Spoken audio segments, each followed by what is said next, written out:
Good morning, students. Till so far, we have discussed about the cell cycle, within which we have discussed that the cell cycle is divided basically into two phases, which are interphase and the M phase. We have also discussed that the interphase, it takes around about 95% duration of time for its completion. It is also called as the resting stage or the preparatory phase, in which the cell it prepares itself for the upcoming cell division. We have also discussed the M phase or the mitosis phase. It takes around about 5% duration of time for its completion. We have also discussed that the interphase stage, it was again subdivided into three substages: the G1 phase, the S phase, and the G2 phase. In the G1 phase, which is also called as the gap 1 phase, in which we have discussed the cells, they become metabolically active and they start readies itself, make its prepares for the upcoming cell division. So the cell, it increases its growth, and it is the first stage which takes place within the interphase stage, followed by the G1 stage, the S phase, which is also called as the synthetic phase, in which the replication of the DNA takes place, as well as the duplication of the centrioles, they also takes place. And in the G2 phase, that is the gap 2 phase, the synthesis of proteins takes place for the upcoming division of the nucleus, followed by the division of the cytoplasm. There we have also discussed that some cells, after going through the G1 phase, they may undergo through the G0 phase, in which they do not divide further on.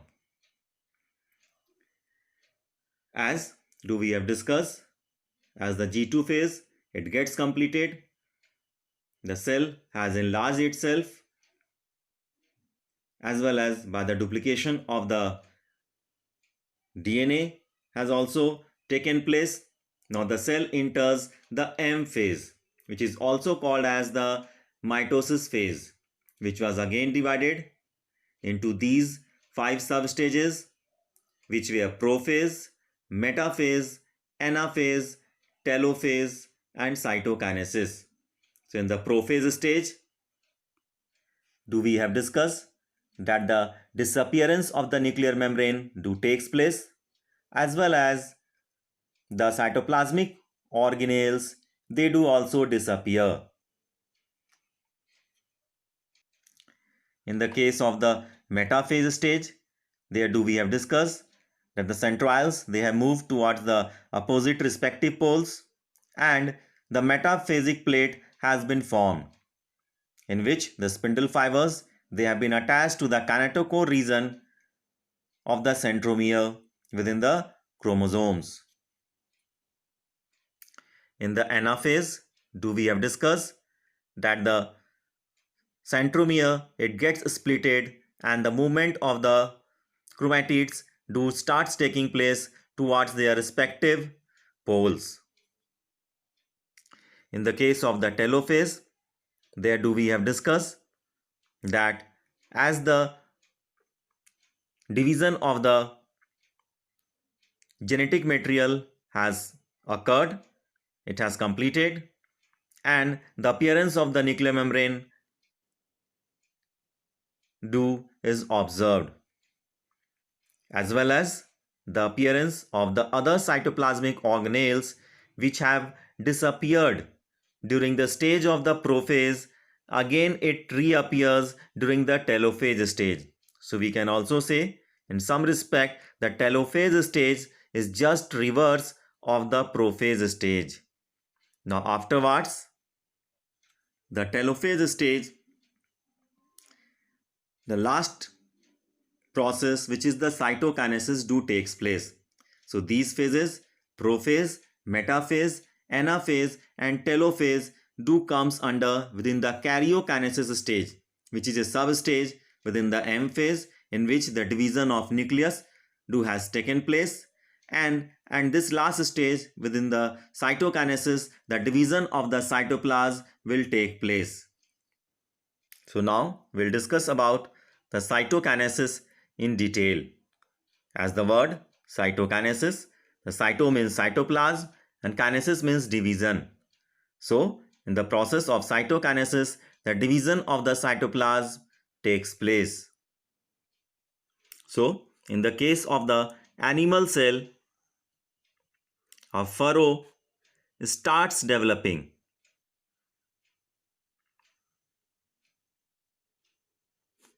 Within the plasma membrane, and as the process continues, the furrow, it starts to show more deepening. Like that, the furrow, it deepens more,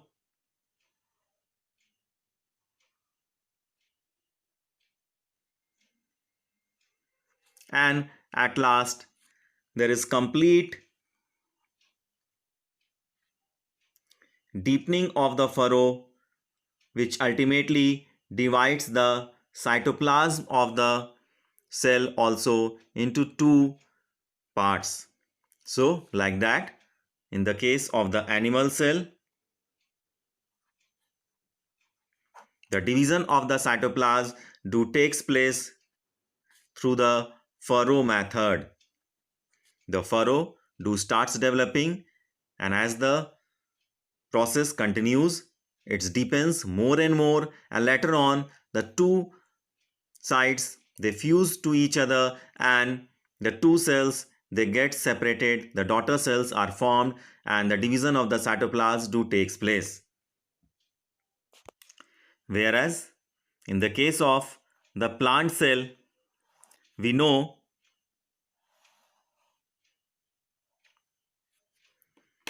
there is double walled structure.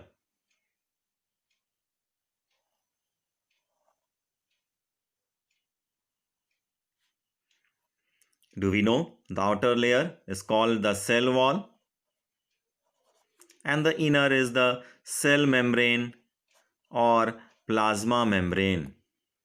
So this cell wall, as it is an relatively inextensible, so due to the property, the method of the furrow cannot take place in the case of the plant cells. So in this method, a simple precursor, it develops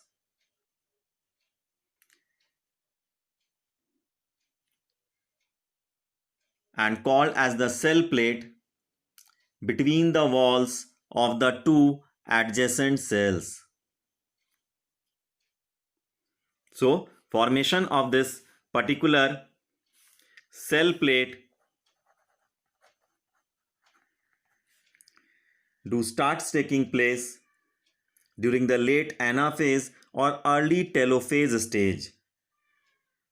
The small vesicles secreted by the Golgi bodies and the endoplasmic reticulum accumulate across the middle of the spindle, and then these vesicles, they fuse to form a structure called as phragmoplast,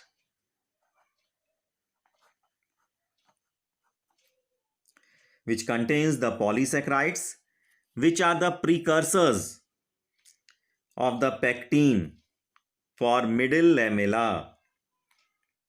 So their membranes forms the plasma membranes of the two adjacent cells.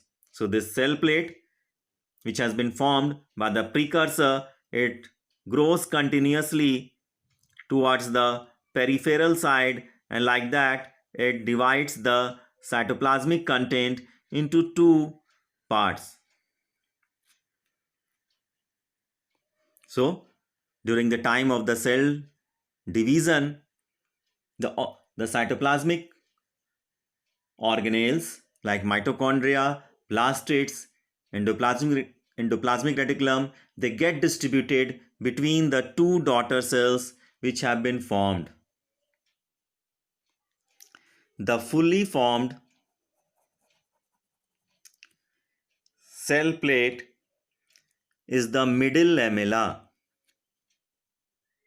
So, in the case of plant cell, as they are having two membranes, the outer wall is the cell wall which provides the rigidity, and it is an inextensible membrane, so the furrow method cannot work here. So the precursors, they develop at the center, and the cell plate which is formed as a precursor, it grows towards the periphery and meets the lateral wall, thus dividing the cytoplasm into two parts. Each is a daughter cell. In some cases, the cytokinesis do not take place after the karyokinesis. Mean to say, when the nucleus has divided, means karyokinesis has took place, the division of nucleus has taken, it has been divided into two daughter nuclei, and later on the division of the cytoplasm, if it does not take place, then the condition of multinucleated or syncytium arises. So we may understand, if the nucleus has divided into two parts, means the karyokinesis has taken place, but the process of the cytokinesis, it doesn't take place. So in such case, the multinucleated condition will arise, and the syncytium condition we may say. For example, the liquid endosperm in the coconut. So now we can understand a cell which is an resultant part of the cell division, how it grows and it divides into two daughter cells.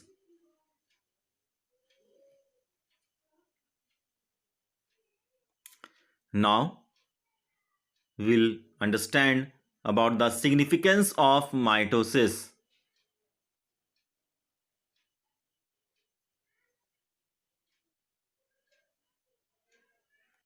So as we have discussed that mitosis is also known as equational division, means the daughter cells which are formed by the division through the mitotic division has the same number of chromosomes as to the parent cell. So mitosis, do it takes place mostly in the case of diploid cells.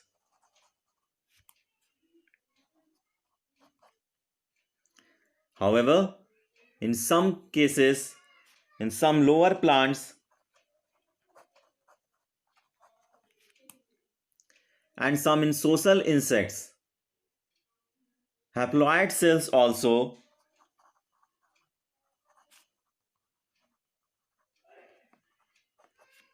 may divide through the process of mitosis, as this is the method through which the parent cell divides into two daughter cells. So the mitosis, it takes place mostly in the diploid cells, but in the case of the lower plants, For example, wherever the plants, they show the alternation of generations, and in social insects like the honeybees, that the division of the cells do takes place through the mitotic process.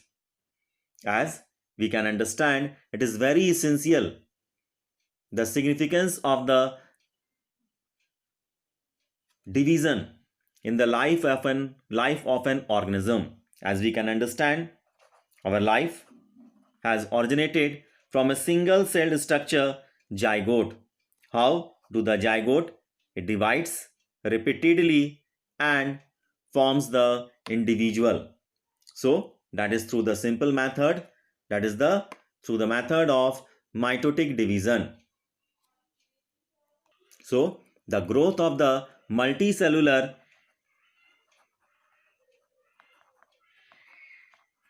organisms is also due to the mitosis. As the cell grows,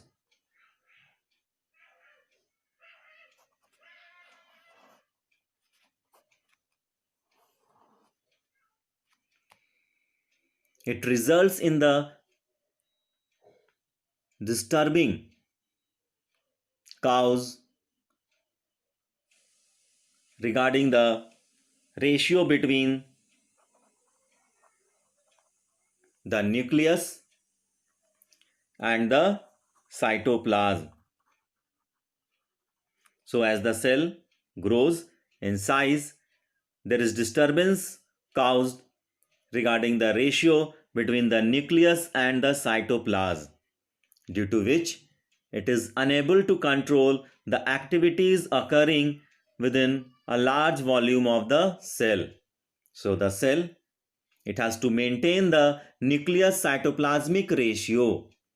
So it divides through the process of the cell division, and that is a very much, we can say, significant aspect to maintain the nucleus cytoplasmic ratio. The mitosis that do also takes place in the cell repairing process. For example, if there is any injury or wound,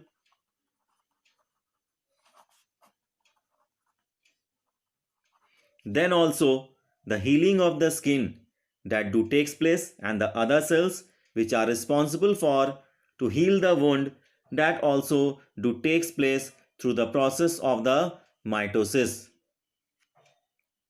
Likewise, the cells of the upper layer of the epidermis, cells of the lining of the gut, and blood cells, they are constantly being replaced. We can also enlist that mitosis, it also helps in maintaining the surface area volume ratio of the cell, which is a specific feature which determines the efficiency of the cell functioning.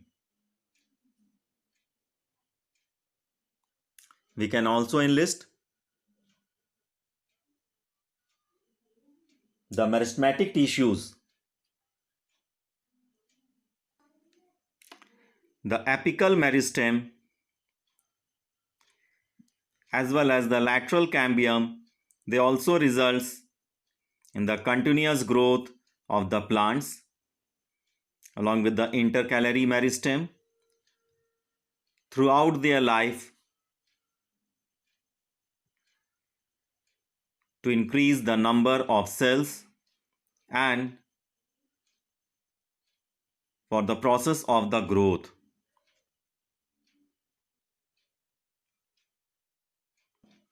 We may also enlist that the multicellular condition which is produced by the mitosis, it provides an opportunity for the differentiation of cells and thereby the division of labor,